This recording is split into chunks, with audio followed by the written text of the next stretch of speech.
we were talking about the relative evolutionary roles of men and women. This is speculative, obviously.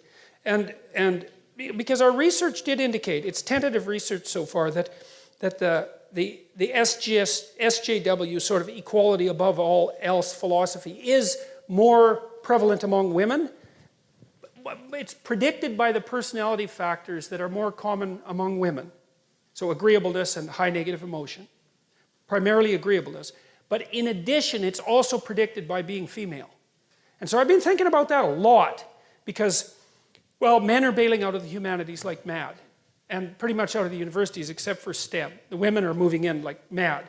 And they're also moving into the political sphere like mad. And this is new, right? We've never had this happen before, and we do not know what the significance of it is. It's only 50 years old.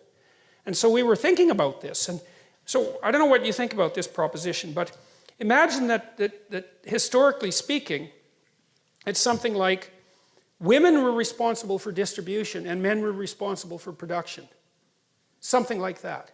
And maybe that's only the case really in the tight confines of the immediate family, but that doesn't matter because that's most of the evolutionary landscape for human beings anyways. What the women did was make sure that everybody got enough.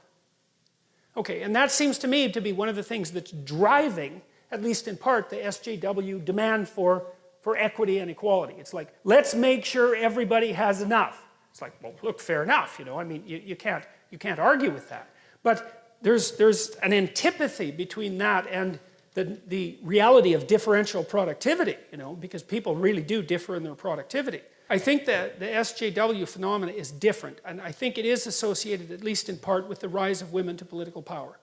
And we don't know what women are like when they have political power, because they've never had it. I mean, there's been queens, obviously, and that sort of thing. There's been female authority figures, and females have wielded far more power historically than feminists generally like to admit. But this is a different thing. And we don't know what a truly female political philosophy would be like. But it might be, especially if it's not been well examined and it isn't very sophisticated conceptually, it could easily be, well, let's make sure things are distributed equally. Well, yeah, but sorry, that's just not going to fly.